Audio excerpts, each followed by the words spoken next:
अभी हमारा चैप्टर जो चल रहा है द्विघात समीकरण है, जिसका एक्सरसाइज 3 का सी है और प्रश्नावली द्विघात समीकरण। अगर पेज का बात किया जाए तो भारती भवन का बुक है और पेज नंबर 120 अभी हम पढ़ रहे हैं। फिलहाल अभी इसमें प्रॉब्लम का दौर चल रहा है, जिसमें आज हमें प्रॉब्लम के रूप में 22 नंबर प्रश्न पढ़ना है। 22 नंबर प्रश्न का डिमांड क्या है? प्रश्न बिल्कुल इजी, अगर आप ध्यान से इधर देखेंगे तो 100% समझ में आएगा। और जहां तक कंफ्यूजन का बात है, कंफ्यूजन नाम का कोई चीज ही नहीं होता है। ठीक है, आगे बढ़ते हैं। 22 नंबर प्रश्न कह रहा है कि किसी कमरे की लंबाई, चौड़ाई तथा ऊंचाई का अनुपात 8:6:5 है। यानी कि एक कमरा है, एक रूम है। ठीक है, एक रूम है और उस रूम में, अब देखिए, ये अगर मान लीजिए जिस क्लासरूम में अभी हम बैठे हुए हैं, इसमें भी कुछ लंबाई है, कुछ चौड़ाई है और कुछ ऊंचाई है। ठीक है, 3 को कंडीशन एक रूम में होता है, लंबाई, चौड़ाई और ऊंचाई। कह रहा है कि एक कमरा है जिसके लंबाई, चौड़ाई और ऊंचाई का अनुपात 8:6:5 है। ठीक है, इस अनुपात के कहने का मतलब क्या होता है, जरा ये समझ लीजिए। कह रहा है कि अगर लंबाई 8 होगा तो चौड़ाई 6 और ऊंचाई कितना हो जाएगा? 5 होगा। अनुपात का मतलब क्या होता है, उसको ध्यान से समझिए। अनुपात का मतलब होता है कि यदि लंबाई 8 है तो चौड़ाई 6 होना चाहिए और ऊंचाई कितना होना चाहिए? लेकिन अगर लंबाई 8 दूनी 16 हो तो चौड़ाई 6 दूना 12 और ऊंचाई क्या हो जाएगा? 5 दूना 10। अगर लंबाई 8 तिरी 24 हो तो चौड़ाई 6 तिरी 18 और ऊंचाई 5 तिहाई 15 होगा। ठीक है, मतलब इसी रेशियो में होना चाहिए। ये चीज आपने देख लिया। अब कह रहा है कि यदि कमरे की लंबाई, चौड़ाई तथा ऊंचाई में प्रत्येक को 1 मीटर बढ़ा दिया जाए। कह रहा है कि जब क्या किया जाता है कि लंबाइयों को 1 मीटर बढ़ा दिया जाए, चौड़ाई को 1 मीटर बढ़ा दिया जाए और ऊंचाई को 1 मीटर बढ़ा दिया जाए, तो ये जो कमरा है, ये जो कमरा है,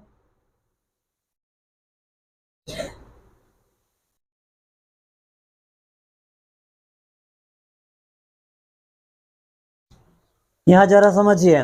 कह रहा है कि ये तो पहल का अनुपात है और उसके बाद कह रहा है कि अगर हम 1 मीटर इसको भी बढ़ा दें, अगर हम 1 मीटर इसको भी बढ़ा दें, 1 मीटर इसको भी बढ़ा दें और 1 मीटर इसको भी बढ़ा दें, तो ये जो रूम है, इस रूम के दीवार का क्षेत्रफल 1408, क्या कह रहा है, तो 1408 मीटर स्क्वायर हो जाएगा।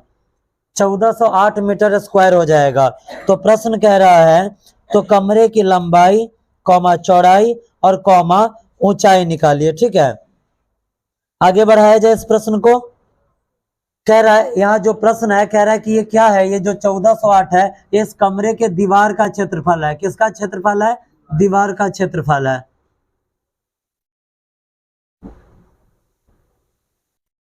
ठीक है, समझने में कोई दिक्कत नहीं ना? एक बार फिर से इस प्रश्न को समझिए। कह रहा है कि एक कमरा है जिसके लंबाई, चौड़ाई और ऊंचाई का अनुपात 8, 6 और 5 है, अनुपात में है।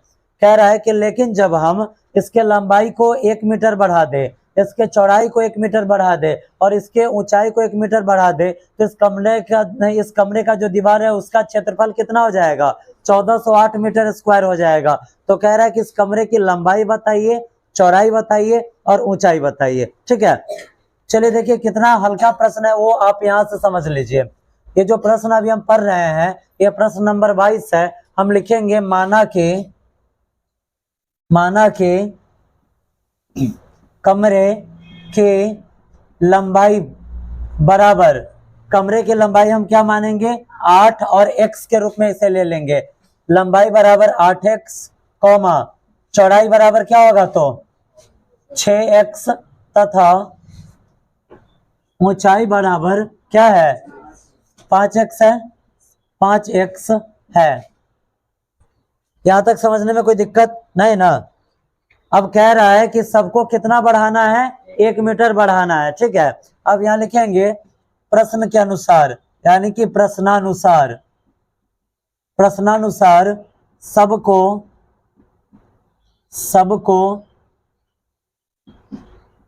1 मीटर क्या करने पर?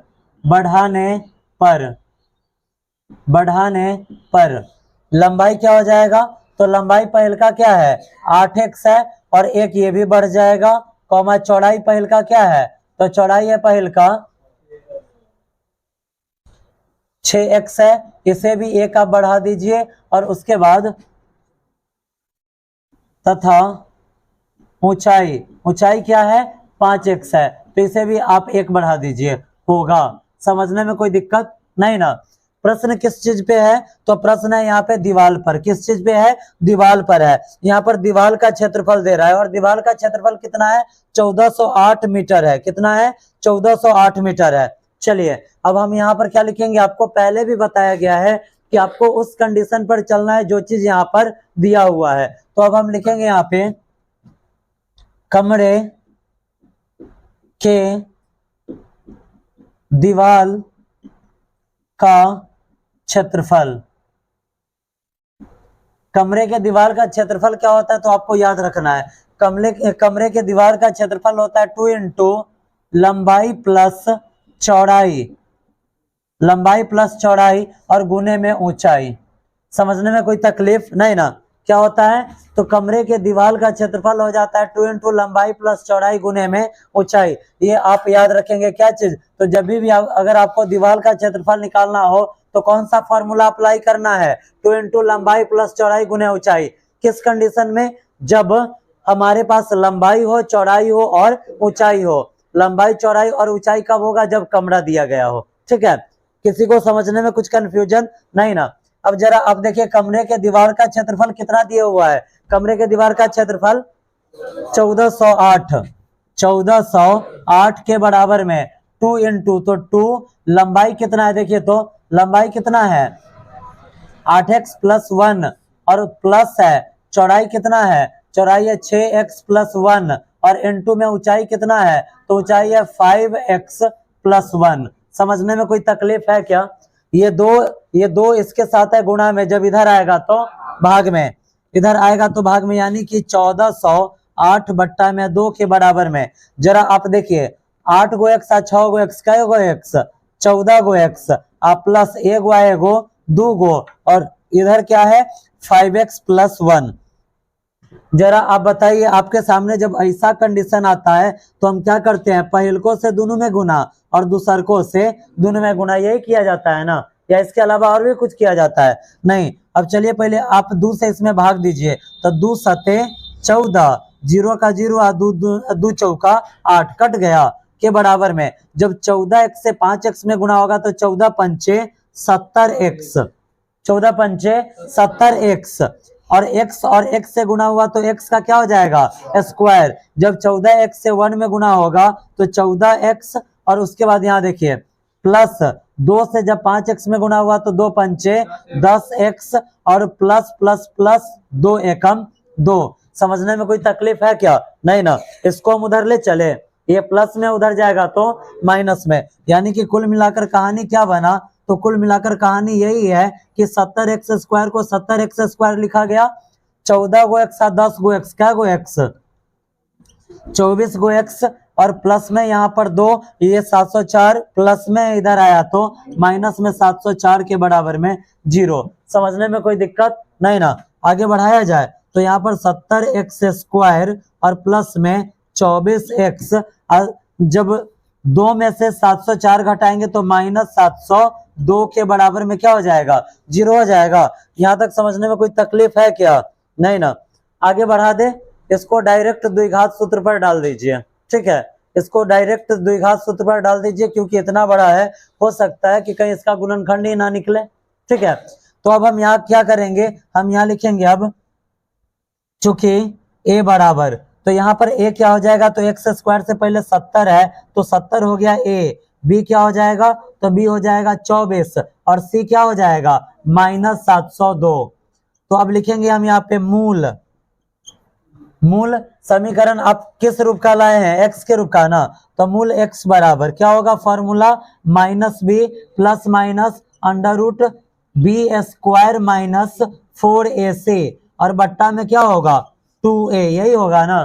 समझने में कोई तकलीफ है क्या, मूल का फॉर्मूला यही होता है ना। आप सोचिएगा कि बी स्क्वायर माइनस 4ac कहां से आया, काहे विवेचक निकालने चाहे, हमें यहाँ मूल की प्रकृति बतानी है क्या?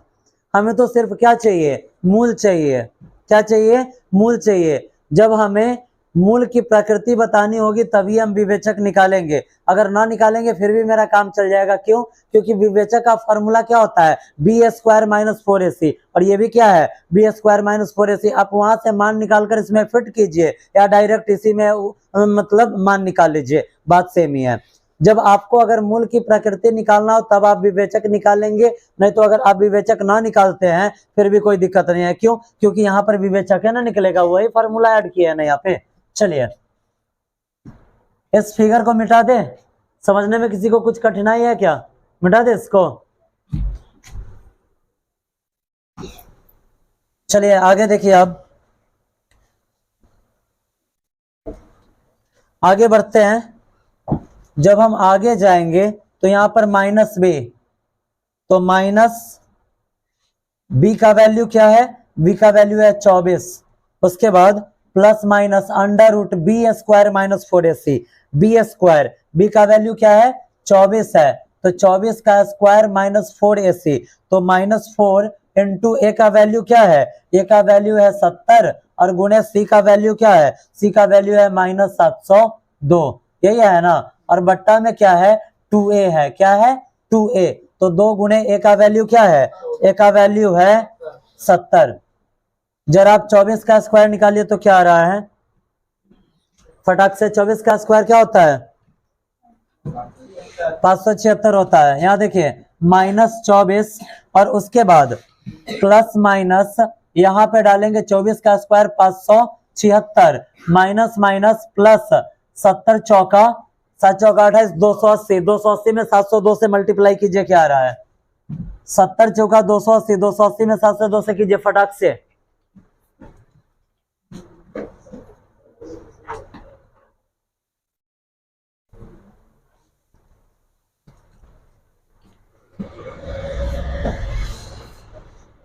देखिए जब 70 में 4 से गुणा करेंगे और उसमें गुणा होगा 702 से, तो इसका आंसर आता है 196560। क्या आता है?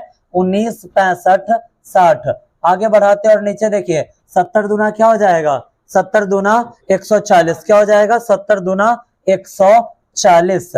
आगे बढ़ाएंगे तो यहाँ पर देखिए -24 प्लस माइनस, इसको आप जोड़िए, जोड़ने के बाद क्या आ रहा है? 0 और 6, 6 और 7, 7 6 13 का 3 हासिल 1, 5 5 10 1 11 का 1 हासिल 1, 6 1 7 9 1 बट्टा में 140। ठीक है, ये जो 1971 36 आया, इसका वर्गमूल हो जाएगा 444। क्या हो जाएगा? 444, इसका वर्गमूल होगा 444। आगे बढ़ा रहे हैं तो -24 प्लस माइनस 444 और बट्टा में क्या है? 140 है। ठीक है, समझने में कोई तकलीफ नहीं ना। ये प्लस माइनस क्या डिनोट करता है? ये डिनोट करता है कि इसको एक बार प्लस में लिख दीजिए और एक बार माइनस में। इसको एक बार प्लस में लिखते हैं तो यहां पर लिखेंगे क्या? -24 और प्लस 444 बट्टा में 140 लिखा गया। और दोबारा इस सबके बराबर में आप यहाँ x लिख सकते हैं। ठीक है, सबके बराबर में आप x लिख सकते हैं। तो x के बराबर में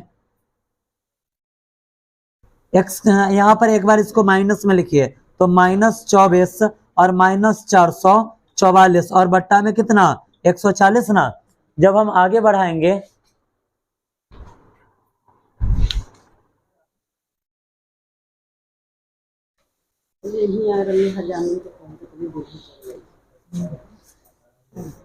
बोले कि आई अपने बड़ा सवेरे सवेरे दर्शन दे।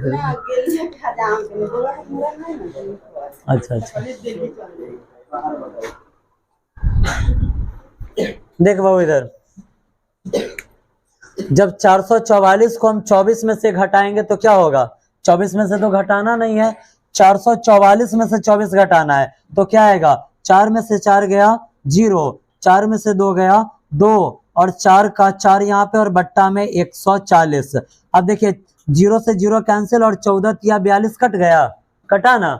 और यहाँ पर देखिए इस दोनों को जोड़िए तो 4 4 8, उसके बाद 4 2 6 और उसके बाद यहाँ पर देखिए 4 का 4 आगे लगा हुआ है माइनस और यहाँ पे 140। अच्छा जरा आप ये बताइए, आप इतना दिन से गणित बना रहे हैं, ये माइनस में है, जब हम इससे इसको काटेंगे तो आंसर तो माइनस में ही आएगा। और ये बताइए कभी भी कमरे के दीवार का जो लंबाई चौड़ाई है माइनस में हो सकता है क्या? तो ये हमारा आंसर आएगा कभी? ये नहीं आएगा, इसलिए इसको काटने का कोई मतलब ही नहीं बनता है। x का मान हम क्या ले लेंगे? 3 ले लिए ना। x का मान हम क्यों 3 लेंगे? तो क्योंकि कमरे के दीवार का लंबाई, चौड़ाई और ऊंचाई कभी भी ऋणात्मक हो सकता है क्या? नहीं हो सकता है। अब हम यहाँ पर लिखेंगे क्या? लिखेंगे अतः कमरे के दीवार की लंबाई आपने क्या माना है? देखिए ऊपर 8x के बराबर में, तो 8 गुने x का मान आपको क्या लेना है? 3 लेना है। तो यहाँ पर देखिए 3, तो 8 तेरी क्या आएगा? 24। उसके बाद चौड़ाई आपने क्या लिया है? 6x।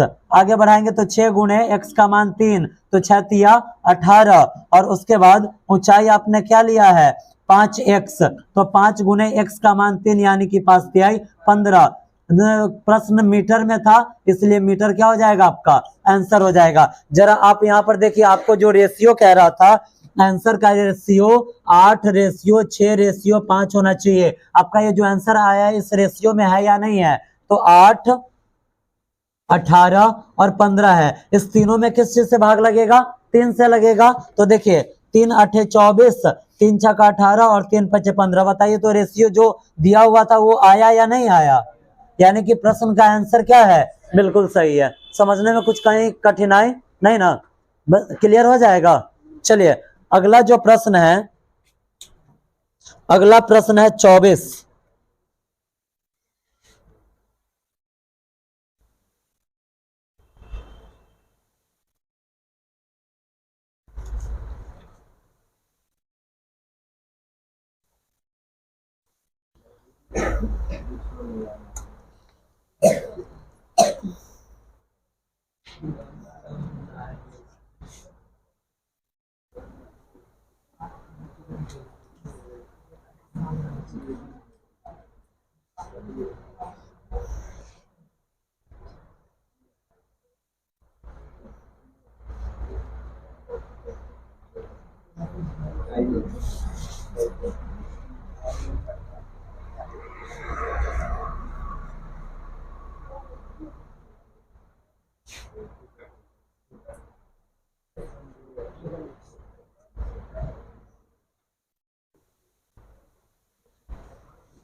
बनेगा ये? चलिए 15 मिनट में तो हो ही जाएगा। अब हम चलते हैं 24 नंबर प्रश्न की तरफ। देखिए भाषा, ये जो प्रश्नावली है भाषा आधारित प्रश्नावली है, जब तक आप माइंड पर थोड़ा सा जोर न डालेंगे तब तक समझ में कैसे आएगा? और वही चीज आप लोग डालना नहीं चाहते हैं।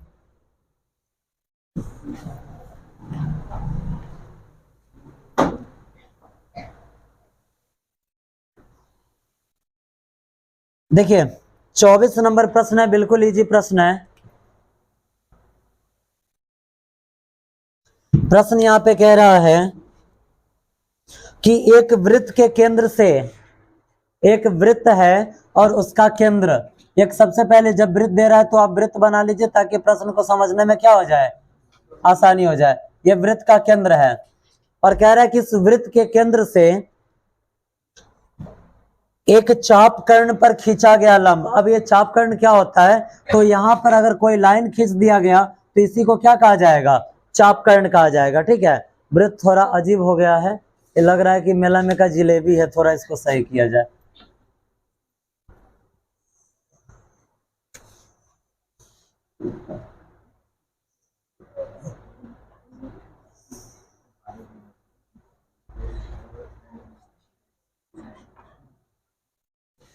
रहने दो, थोड़ा टेढ़े चलेगा, कौन हमको कंपटीशन में इसको भेजना है।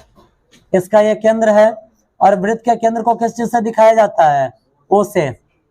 कह रहा है कि एक चापकर्ण है, जब हम यहाँ पर लाइन डालते तो इसे क्या कहा जाता है, चापकर्ण कहा जाता है। कह रहा है कि एक चापकर्ण, कह रहा है कि किसी वृत्त के केंद्र से चापकर्ण पर खींचा गया लंब। अब इस केंद्र से इस चापकर्ण पर एक लंब डाला गया है। लंब बोले तो यहाँ पर जो कोण बनेगा कितने डिग्री का, 90 डिग्री का बनेगा। ठीक है, कह रहा है कि चापकर्ण के आधे से 3 कम है। अब यहाँ देखिए शर्त क्या कह रहा है, यहाँ कह रहा है कि एक वृत्त है जिसके चापकर्ण पर इसके केंद्र से लंब डाला गया है, और ये जो लंब है वो क्या है, तो ये जो चापकर्ण है इसके ठीक आधा। अब क्या होता है कि ये जो लंब है ना, इस चापकर्ण को 2 भाग में बांटता है, 2 बराबर भाग में बांटता है। ये पूरा है तो इसका आधा ये हो जाएगा या नहीं हो जाएगा, तो कह रहा है कि इसके आधा से 3 कम है। मान लीजिए ये जो आधा है इस डिस्टेंस को हम क्या मान लेते हैं, x, तो ये क्या हो जाएगा, ये हो जाएगा एकरा से 3 गो कम। 3 कम बोले तो प्लस या माइनस, -3 हो जाएगा।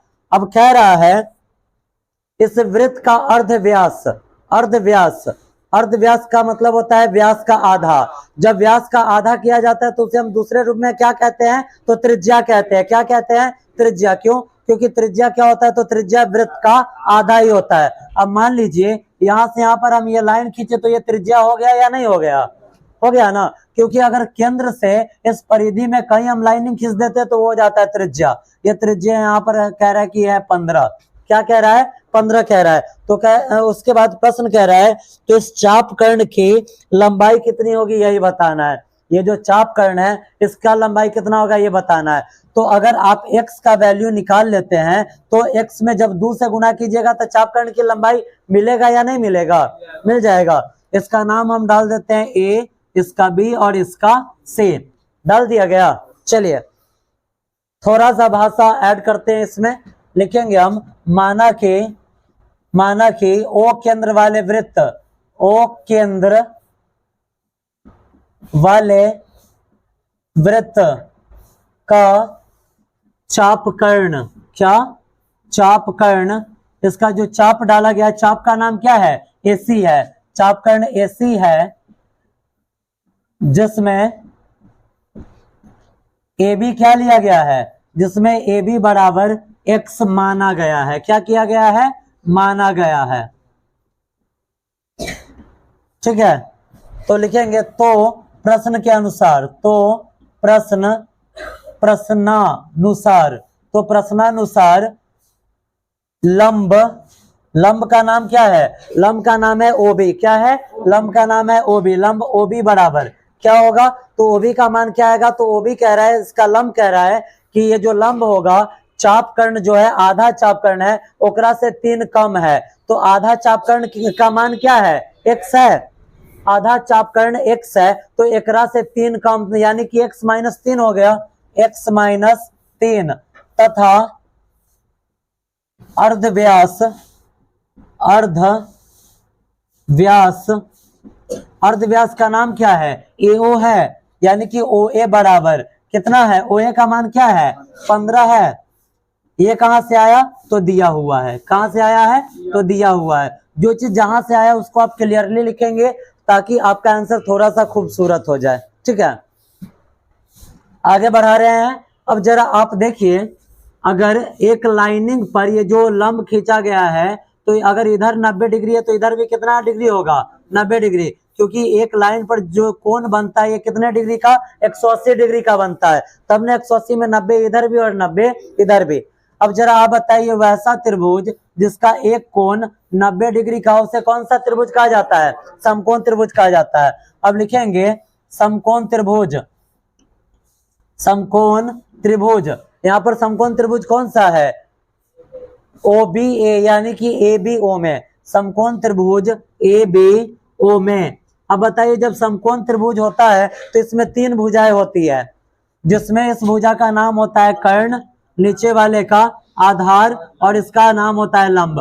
तो तीनों में क्या संबंध है, संबंध आपको बताया गया है। लंब, आधार और कर्ण में क्या संबंध होता है, तो इसमें संबंध होता है कि कर्ण का स्क्वायर बराबर होता है कर्ण का स्क्वायर बराबर लंब का स्क्वायर प्लस में आधार का स्क्वायर, यही होता है ना। आगे बढ़ाया जाए, कर्ण का वैल्यू कितना है 15 है, तो यहाँ पर लिखेंगे 15 का स्क्वायर के बराबर में लंब, लंब का मान क्या है x माइनस 3 का स्क्वायर और प्लस आधार क्या है, तो x का स्क्वायर। 15 का स्क्वायर कितना आता है 225 के बराबर में a माइनस बी के होल स्क्वायर पर इसको तोड़े, a माइनस बी के होल स्क्वायर पर ये टूटेगा, जब इसको हम a माइनस बी के होल स्क्वायर पर तोड़ेंगे तो a स्क्वायर, a के जगह पर है x तो x square minus 2a, a के जगह पर है x और b के जगह पर है 3 और प्लस में b स्क्वायर, तो b के जगह पर है 3 तो 3 का स्क्वायर और प्लस में x का होल स्क्वायर है तो x स्क्वायर।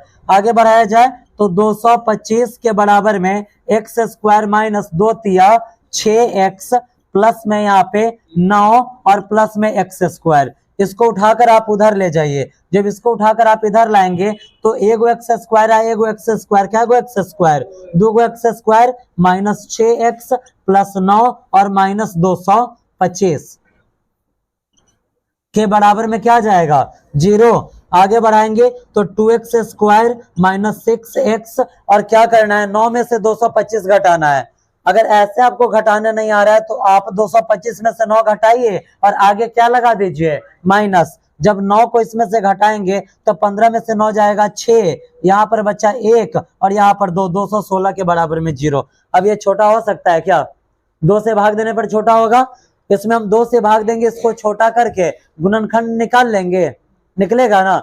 जो x का मान आएगा तो x का वैल्यू यहाँ से यहाँ तक का था, लेकिन हमसे पूरा चापकर्ण पूछ रहा है ना, तो लास्ट में हम लिखेंगे यहाँ पर क्या, अब यहाँ से आपको x का वैल्यू निकालना है, x का वैल्यू एक प्लस में और एक माइनस में आएगा, तो कभी भी चापकर्ण का लंबाई माइनस वाला हो सकता है क्या, नहीं, कौन सा होगा प्लस वाला। तो लास्ट में हम यहाँ पे लिखेंगे अतः चापकर्ण की लंबाई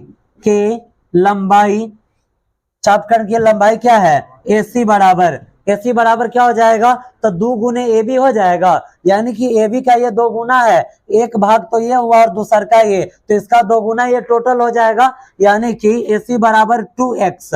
आगे बढ़ाएंगे तो 2 गुने यहाँ से x का जो मान आएगा उसको यहाँ पर लिखेंगे, गुना करके आंसर दे देंगे, बनेगा। आप इसको कंप्लीट कर लीजिएगा। आपका एक प्रश्न फिर से रह गया, टाइम थोड़ा ज्यादा हो चुका है इसलिए उसको छोड़ा जा रहा है, नेक्स्ट डे उसे क्लियर करके फिर आपके गणित को आगे बढ़ा दिया जाएगा, ठीक है। ये हो सकता है क्लियर हो जाएगा, ये कहीं कुछ कंफ्यूजन नहीं ना। इस गुणनखंड को तो आप सॉल्व कर ही सकते हैं, चलिए इसको आप बना कर लाएंगे क्या, हाँ कॉमन लेकर ये बन जाएगा। अब देखिए यहाँ पे हे बाबू, जैसे ही अगर आप 2 से भाग देते तो यहाँ x स्क्वायर, यहाँ पे माइनस 3x और minus 108, first and to last करेंगे तो माइनस 108 है तो 108 रह जाएगा। अब आपको 2 ऐसा डिजिट ढूंढना है जिसको गुना करे तो 108 और जोड़ दे या घटा दे तो 3, तो वो डिजिट क्या है 12 और 9, 12 नमा 108 और 12 में से 9 जाएगा तो 3 बचा, 12 9 उसी में से एक प्लस में आएगा और एक माइनस में आएगा, जो प्लस में आया उस मान को यहाँ पर डालेंगे और यहाँ पर गुना कर देंगे, यानी कि या तो 9 आएगा या तो 12 आएगा, तो 12 दूना 24, या तो इसका आंसर 24 होगा, नहीं तो 9 दूना 18 यानी कि 18 होगा, या तो इसका आंसर 18 होगा या फिर 24 होगा, जो इसका आंसर होगा आपको लिख लेना है। क्लियर हो जाएगा ना, अब तो कहीं कंफ्यूजन नहीं ना इस प्रश्न में। चलिए इसको आप कंप्लीट कर लेंगे।